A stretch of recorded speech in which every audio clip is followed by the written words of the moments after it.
आज की इस वीडियो में हम कक्षा के नियम के बारे में बात करेंगे। कक्षा का नियम अष्टक वर्ग का एक काफी इंपॉर्टेंट टॉपिक है।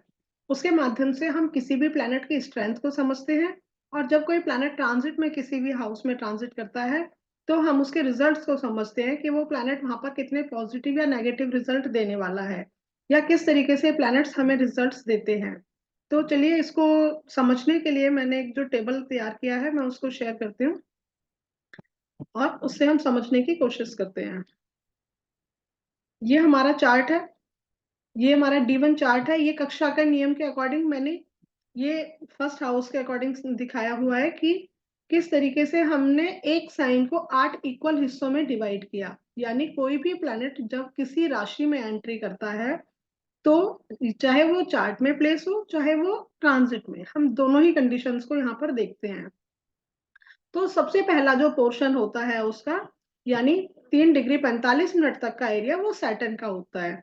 तो हमने 3 डिग्री 45 मिनट के हमने 8 बराबर हिस्से किए होते हैं और वो हमने इस अकॉर्डिंग डिवाइड किए होते हैं कि सबसे पहला पोर्शन हमारा सैटर्न का होगा, उससे अगला जुपिटर का, उससे अगला मार्स का, फिर सन, वीनस, मरकरी, मून और लगन। इस तरीके से ये जो सीक्वेंस है ये हमने इनकी स्पीड के अकॉर्डिंग दिया है कि जो स्लो मूविंग प्लैनेट है सबसे पहला पोर्शन उसका होता है, उससे फास्ट मूविंग का उससे ज्यादा, उसके बाद उससे फास्ट मूविंग का, उसके बाद उससे फास्ट मूविंग का, उसके बाद इस तरीके से ये सीक्वेंस हमने लिया होता है। इसका मतलब हमने ये कहा कि किसी भी साइन में कोई भी प्लैनेट अगर किसी डिग्री पर होता है तो हम ये डिग्री देखते हैं और उससे अंदाजा लगाते हैं कि वो किस प्लैनेट की कक्षा में है। अब वो जिस भी प्लैनेट की कक्षा में है उसे हम ये देखते हैं उस चार्ट के अकॉर्डिंग, वो अपने मित्र की कक्षा में है या शत्रु की कक्षा में है, वो तो हम नैसर्गिक तौर पर देख लेते हैं। फिर हम ये देखते हैं कि उसने क्या वहां पर उसको रहने की अनुमति दी है। अगर अनुमति दी है, अनुमति देने का मतलब है अष्टक वर्ग के अकॉर्डिंग वहां पर शुभ बिंदु देना। अगर वहां पर उस प्लैनेट ने उसे शुभ बिंदु दिया है तो वहां हम उस प्लैनेट की पोजीशन को अच्छा मानते हैं, पॉजिटिव मानते हैं। इसका मतलब जैसे हम अगर वैदिक की बात करें तो हम ये कहते हैं कि कोई भी प्लैनेट बली या निर्बली इस किस कंडीशन में होता है, वो कुंडली के शुभ स्थान में हो यानी शुभ भावों में हो, वो राशि वाइज अपनी अच्छी राशि में हो, उच्च की राशि में है, स्वराशि में है, मित्र राशि में है, तो उसकी अच्छी प्लेसमेंट मानते हैं। वो शुभ ग्रहों द्वारा दृष्ट हो, तो इस तरीके से हम किसी भी प्लैनेट की स्ट्रेंथ को देखते हैं कि वो प्लैनेट कितना बली है। इसी प्रकार जब हम अष्टक वर्ग में देखते हैं तो हम अष्टक वर्ग के अकॉर्डिंग ये देखते हैं कि वो जिस भी राशि में प्लेस है, जिस भी हाउस में प्लेस है, उस राशि में सर्वाष्टक में कितने बिंदु हैं। दूसरा हम देखते हैं उसके अपने भिन्नाष्टक में उस राशि में कितने बिंदु हैं। और तीसरा लेवल हमारा ये होता है कि हम ये देखते हैं कि वो जिस भी प्लैनेट की कक्षा में है, क्या उस कक्षा के स्वामी ने उसे पॉइंट दिया है या नहीं दिया है। तो इसके अकॉर्डिंग 3 लेवल पर हम अष्टक वर्ग के अकॉर्डिंग किसी भी प्लैनेट की स्ट्रेंथ को चेक करते हैं। तो चलिए सबसे पहले हम ये हमने जिनका ये चार्ट है उनकी प्लैनेटरी पोजीशन ये हमने ली हुई है। इसके अकॉर्डिंग हम देखेंगे कि इनके चार्ट में कितने प्लैनेट बली प्लेसमेंट के साथ है, मतलब अष्टक वर्ग के अकॉर्डिंग बली है। अब यहाँ पर मैंने यहाँ सर्वाष्टक के पॉइंट नहीं लिए हैं, ना ही भिन्नाष्टक के। भिन्नाष्टक के तो पॉइंट हम यहाँ से देख लेंगे, ये मैंने सभी प्लैनेट्स के भिन्नाष्टक बनाए हुए हैं। तो सर्वाष्टक के अकॉर्डिंग हम समझ लेंगे बाद में कि किस राशि में कितने पॉइंट्स हैं। तो हमने सबसे पहले देखा सन को। सन 3 डिग्री 21 मिनट में, ये किसी भी राशि में हो सकते हैं क्योंकि हर राशि में हमें इक्वली इसी तरीके से डिवाइड करना है। तो हमें सिर्फ ये देखना है कि वो जिस भी राशि में हम देखेंगे वो मिथुन राशि में है, तो मिथुन राशि में उनको उनके भिन्नाष्टक में कितने पॉइंट मिले हुए हैं हमने यहाँ पे देखा। ये देखिए, सेकंड,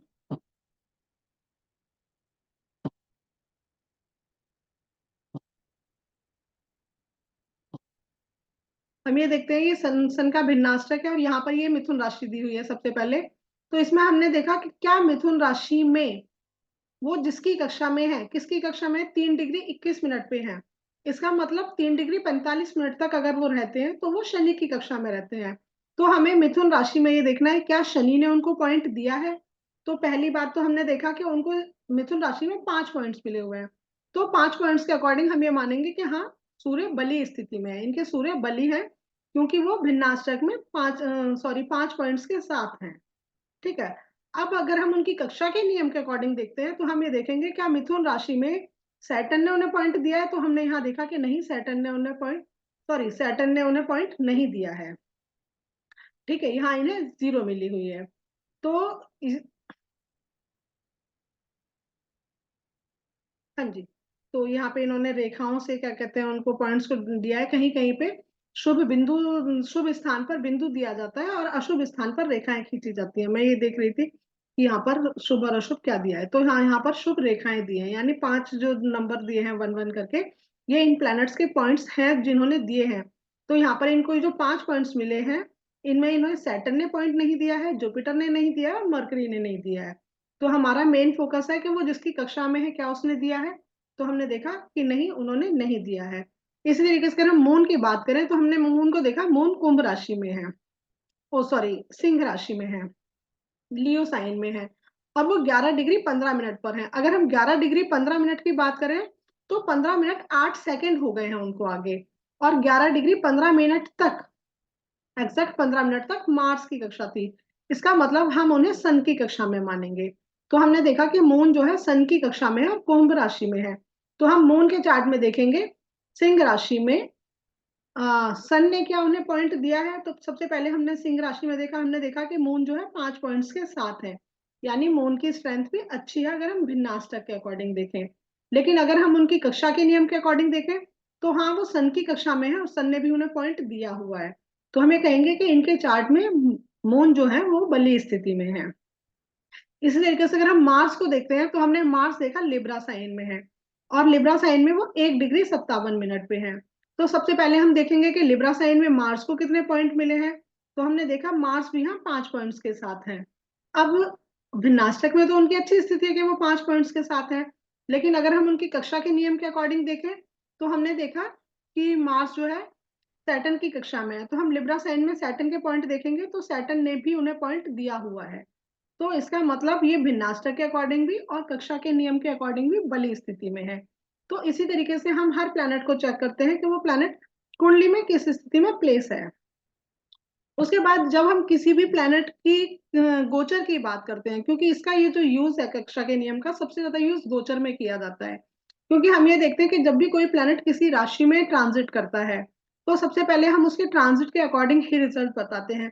जैसे हमने कहा कि जो हमारे क्रूर प्लैनेट होते हैं वो 3, 6 और 11 में पॉजिटिव रिजल्ट देते हैं। इसी तरीके से हम और प्लैनेट्स की भी बात करते हैं। हमने सन को कहा कि सन हमारे 10th हाउस में भी पॉजिटिव रिजल्ट देता है। मून की बात करते हैं, इनके अलावा मून जो है फर्स्ट और 7th में भी पॉजिटिव रिजल्ट देते हैं। तो ये इनकी हमने स्थिति बताई कि इन हाउसेस में जब वो आते हैं तो पॉजिटिव कहलाते हैं। अब इनकी पॉजिटिविटी कम और ज्यादा किस आधार पर होगी? वो इस आधार पर होगी कि जब वो किसी भी राशि में एंट्री करते हैं तो उस राशि में उनके भिन्नाष्टक में कितने पॉइंट हैं। सबसे पहला लेवल कि अगर वो उस राशि में उनके अपने भिन्नाष्टक में ज्यादा पॉइंट्स हैं तो हमने कहा कि यहाँ पर वो नेगेटिव रिजल्ट ज्यादा नहीं देंगे। इसका मतलब हम ये क्या कह रहे हैं, हम कह रहे हैं कि अगर मान लीजिए कि मून ने यहाँ इस साइन में एंट्री की, मतलब मिथुन राशि में आए इनके लिए, तो हमने कहा वो उनके तीसरे हाउस में ट्रांजिट कर रहे हैं। तो हम ये कह रहे हैं कि तीसरे हाउस में ट्रांजिट कर रहे हैं तो उनके लिए पॉजिटिव रिजल्ट होंगे। अब यहाँ पर हमने कहा कि इस हाउस में, मतलब हम मिथुन राशि में देखेंगे और हमने मिथुन राशि में देखा कि मून के चार्ट में 5 पॉइंट्स हैं। तो इसका मतलब हम क्या कह रहे हैं, इसका मतलब हम ये कह रहे हैं कि जिन 5 लोगों ने उन्हें पॉइंट्स दिए हैं, यानी जिन 5 प्लैनेट्स ने उन्हें पॉइंट दिए हुए हैं, जब जब वो उनकी कक्षा से ट्रांजिट करेंगे तब तब वो अपने पॉजिटिव रिजल्ट देंगे, नेगेटिव रिजल्ट नहीं देंगे। तो उस वक्त उनके पॉजिटिव रिजल्ट्स की स्ट्रेंथ और बढ़ जाएगी। ऐसे ही अगर हम ये कहें कि किसी हाउस में, मान लीजिए कि इस हाउस में 2 ही पॉइंट होते, एग्जाम्पल के तौर पे कि विनाशक में उनके यहाँ पर 2 ही पॉइंट होते हैं और हम ये करें कि इस हाउस में ट्रांजिट उनका अच्छा है, अच्छा माना जाएगा, तो वो अपने रिजल्ट नहीं दे पाएंगे अच्छे। क्यों नहीं दे पाएंगे? क्योंकि अच्छा देने की स्ट्रेंथ उनके पास उन्हीं 2 लोगों ने दी है, जिन 2 प्लैनेट्स ने उन्हें पॉइंट्स दिए हुए हैं। इसका मतलब इस हाउस में उनका ट्रांजिट अच्छा मानने के बावजूद हम अच्छे ट्रांजिट के रिजल्ट नहीं देख पाएंगे, क्योंकि जिन जिन प्लैनेट्स ने उन्हें पॉइंट्स नहीं दिए हैं उनकी कक्षा में जब वो ट्रांजिट करेंगे तो अपने रिजल्ट नहीं दे पाएंगे। इस चीज को सबसे ज्यादा जो हम समझ पाते हैं वो हम समझ पाते हैं जैसे साढ़े साथी के दौरान हम ये कहते हैं कि जब भी हमारे जो सैटर्न है वो मून के ऊपर जब ट्रांजिट करते हैं तो फिर मून के ऊपर ट्रांजिट करते हैं या मून से नेक्स्ट हाउस में या मून से जस्ट पिछले वाले हाउस में जब वो ट्रांजिट करते हैं, यानी मून से 12वें घर में सैटर्न का ट्रांजिट, हम कहते हैं साढ़े साथी की शुरुआत होती है। तो हमने कहा अगर इनके लिए अगर हम बात करें तो हमने कहा कि कर्क राशि में जब सैटर्न आएंगे तो इनको कष्ट देंगे, इनकी साढ़े साथी शुरू हो जाएगी। और फिर जब वो सिंह राशि में रहेंगे तो भी साढ़े साथी रहेगी और कन्या राशि तक उनकी साढ़े साथी चलेगी। तो हम इसको किस तरीके से देखते हैं, हम ये देखेंगे कि कर्क राशि में सबसे पहले तो सैटर्न के भिन्नाष्टक में, यहाँ पे सॉरी सैटर्न का भिन्नाष्टक मैंने लिया नहीं है क्योंकि यहाँ पर आ नहीं पाया था। तो हमने देखा कि सैटर्न के भिन्नाष्टक में इस राशि में अगर ज्यादा पॉइंट्स हैं तो जिन जिन प्लैनेट ने उन्हें पॉइंट दिया है उसकी कक्षा में जब वो ट्रांजिट करेंगे तो वो अपने नेगेटिव रिजल्ट नहीं देंगे। यानी अगर 6 पॉइंट या 7 पॉइंट उनको मिले हुए हैं तो हमें कहेंगे बहुत थोड़ा सा पीरियड होगा जिस दौरान इस 2.5 साल के पोर्शन में वो आपको तकलीफ पहुंचा सकते हैं।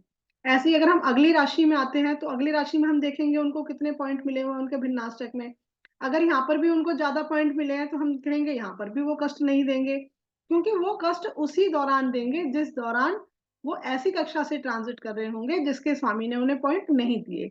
इसका मतलब हम ये मानते हैं कि जिस जिस प्लैनेट ने उन्हें पॉइंट दिया होता है उसकी कक्षा में से ट्रांजिट करते समय उनकी खुश वाली स्थिति होती है, पॉजिटिव स्थिति होती है। और जब वो कोई भी प्लैनेट खुश स्थिति में होता है या पॉजिटिव स्थिति में होता है तो वो अपने नेगेटिव रिजल्ट नहीं देता है।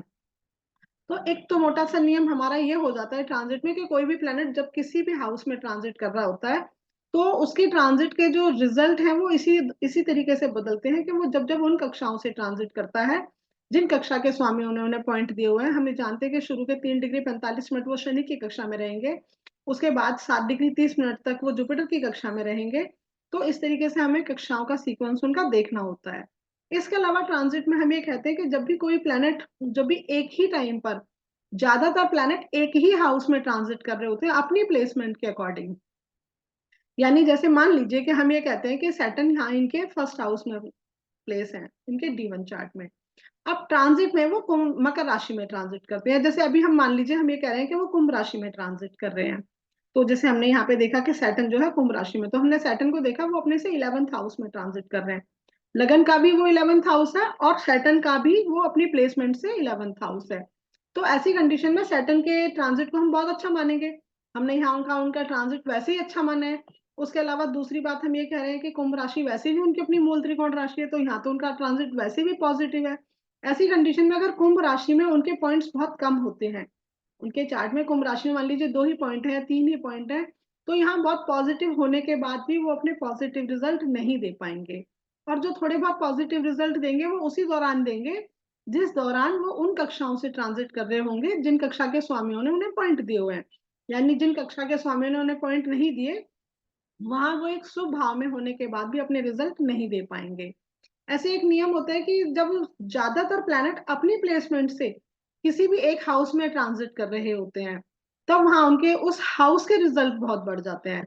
जैसे हमने कहा कि मान लीजिए सैटर्न जो है अपने से 11th में ट्रांजिट कर रहे हैं, मान लीजिए वीनस भी अपने से 11th में ट्रांजिट करने लगे, मान लीजिए मार्स भी अपने से 11th में ट्रांजिट करने लगे, तो एक ही टाइम पर हमने देखा कि हमारी कुंडली के अकॉर्डिंग काफी सारे प्लैनेट ऐसे हैं जब जो कि अपनी अपनी प्लेसमेंट से, हाउस चार्ट के नहीं, हम D1 चार्ट की बात नहीं कर रहे हैं, हम उनकी अपनी प्लेसमेंट से बात कर रहे हैं। जैसे हमने कहा कि सैटर्न यहाँ से मकर राशि में आ जाए, हमने कहा कि 10th हाउस में ट्रांजिट कर रहे हैं, या जैसे अभी 11th में कर रहे हैं, हमने कहा वो 11th में ट्रांजिट कर रहे हैं। ऐसे में ही मान लीजिए कि वीनस भी वृषभ राशि में आ जाते हैं, वो तो हर महीने चेंज करते हैं। ऐसे हमने कहा मार्स भी क्या कहते हैं कर्क राशि में आ जाते हैं, सॉरी कर्क मनी सिंह में आएंगे तो वो अपने से 11th होंगे। तो हमने कहा ऐसे में कई प्लैनेट जो बड़े बड़े हैं वो अपने से 11th हाउस में ट्रांजिट कर रहे हैं, तो हम कहेंगे इस समय इन्हें कोई ना कोई गेन जरूर होगा, क्योंकि इनके ज्यादातर प्लैनेट अपनी प्लेसमेंट से एक पॉजिटिव हाउस में ट्रांजिट कर रहे हैं। लेकिन ये जो ट्रांजिट का टाइम है ये हमें कब पता चलेगा कि कब वो गेन होगा, क्योंकि हमें ये देखना होगा कि जब ये सभी प्लैनेट जो जो अपनी प्लैनेट्स अपनी प्लेसमेंट से 11th हाउस में ट्रांजिट कर रहे हैं, जब वो सभी प्लैनेट उन कक्षाओं में ट्रांजिट कर रहे होंगे जिन कक्षा के स्वामियों ने उन्हें पॉइंट दिए हैं। मान लीजिए जैसे हमने अभी कहा कि मार्स का सिंह राशि में ट्रांजिट है, अब सिंह राशि में मार्स के भिन्नाष्टक में उनको 5 पॉइंट्स मिले हुए हैं। ऐसे अगर हमने वीनस का कहा कि वीनस जो है उनका वृषभ राशि में ट्रांजिट है, तो वृषभ राशि में भी उनको 2 3 5 जो भी पॉइंट्स मिले हो उसके अकॉर्डिंग, तो वो भी ऐसी कक्षा में ट्रांजिट कर रहे हो जहां पे उनको पॉइंट मिला है, ये भी ऐसी कक्षा में ट्रांजिट कर रहे हो जहां इनको पॉइंट मिला है, सैटर्न भी उस कक्षा में ट्रांजिट कर रहे हो जहां उनको पॉइंट मिला है। यानी वो जो हमारे गेन का टाइम होगा, वो हमारा वो टाइम होगा जब ज्यादातर प्लैनेट की प्लेसमेंट हो जाएगी पॉजिटिव। ऐसे ही जब हम किसी नेगेटिव स्थिति की बात करते हैं कि आपकी लाइफ में कुछ प्रॉब्लम आ सकती है इस दौरान, कि जब हमने कहा कि हमारे ज्यादातर प्लैनेट अपनी प्लेसमेंट से एर्थ हाउस में ट्रांजिट कर रहे हैं। हम जानते हैं कि एर्थ हाउस नेगेटिव हाउस माना जाता है, अप एंड डाउन का, प्रॉब्लम्स का हाउस माना जाता है। तो हम ये कहेंगे असाध्य बीमारियों का हाउस माना जाता है। तो ऐसे में हम ये कहेंगे कि जब वीनस, मार्स या सैटर्न, या हमारी कुंडली के सबसे मेन हम मानते हैं जिनकी दशा चल रही होती है, यानी अगर हमारे नेगेटिव हाउस की दशा चल रही है, तो दशा लॉर्ड अगर अपनी प्लेसमेंट से एर्थ हाउस में ट्रांजिट करते हैं।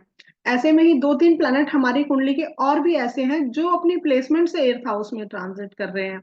तो ऐसी कंडीशन में हम कहेंगे कि इस समय पे आपको किसी तरह की कोई दिक्कत आ सकती है, कोई परेशानी अचानक से आ सकती है जिसका आपको पहले से अनुमान नहीं है, क्योंकि आपकी कुंडली में ज्यादातर प्लैनेट अपनी प्लेसमेंट से एर्थ हाउस में ट्रांजिट कर रहे हैं। ऐसे में हम अगर उस पल को हमें डिसाइड करना है कि वो पल कौन सा हो सकता है जिस पल पे ये घटना हो सकती है, या इस तरह की कोई भी नेगेटिव चीज हो सकती है, तो हमें देखना होगा कि जब सभी प्लैनेट उन कक्षाओं में ट्रांजिट कर रहे होंगे जिन कक्षा के स्वामियों ने उन्हें पॉइंट नहीं दिए हैं। जैसे ही वैसा पल आता है, जैसे हमने कहा कि मार्स को अगर हम सिंह राशि में कह रहे हैं, तो हम सिंह राशि में देखेंगे मार्स के चार्ट में मून ने उन्हें पॉइंट नहीं दिया है। उसके अलावा जुपिटर, वीनस और सैटर्न और लगन, इन सब ने उन्हें पॉइंट नहीं दिया है। तो जब वो इन कक्षाओं में ट्रांजिट करेंगे, क्योंकि हमने मार्स में कहा कि मार्स को तीन ही प्लैनेट ने पॉइंट दिए हैं, तो बाकी किसी भी ऐसे प्लैनेट की कक्षा में वो ट्रांजिट कर रहे हैं जिसमें उनको पॉइंट नहीं मिला है। इसी तरीके से हमने वीनस के चार्ट में देखा, हमने कहा कि वीनस को हमने वृषभ राशि में देखना है, तो वृषभ राशि में हमने देखा वृषभ राशि में भी उनको तीन ही पॉइंट मिले हैं। तो यानी जब उनका ट्रांजिट इन कक्षाओं में चल रहा होगा, मून, मार्स, मरकरी, जुपिटर, जिन लोगों ने, जिन प्लैनेट्स ने उन्हें पॉइंट नहीं दिए हैं, तो ऐसे टाइम पर एक ही साथ जब वो कंडीशन बनती है, हम सबके उसमें नोटिस कर लेते हैं, हाँ ये भी उस कक्षा में ट्रांजिट कर रहे हैं, ये भी उस कक्षा में ट्रांजिट कर रहे हैं, या इनका ट्रांजिट आने वाला है, अब आ जाएगा नेगेटिव वाले भाव में। तो इस तरीके से हम ये देख पाते हैं कि वो एग्जैक्ट वो पल हम पकड़ सकते हैं जिस पल पे वो घटना हो सकती है।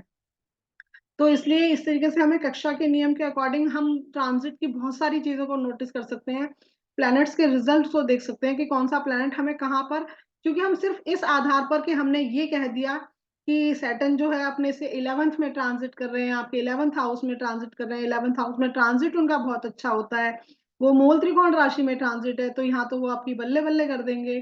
तो ऐसा हम तब तक नहीं बोल सकते जब हम इस हाउस में मिलने वाले पॉइंट्स को ना देखें, और हम ये समझ सकते हैं कि वो जो थोड़ा खुशी वाला टाइम होगा वो हमारा कब होगा, अगर कम पॉइंट्स हैं तो। अगर ज्यादा पॉइंट्स हैं तब तो हम कह ही देंगे कि हाँ ये सारी बातें बिल्कुल सही हैं। तो इसलिए हमें कक्षा का नियम बहुत जरूरी देखना चाहिए। ओके।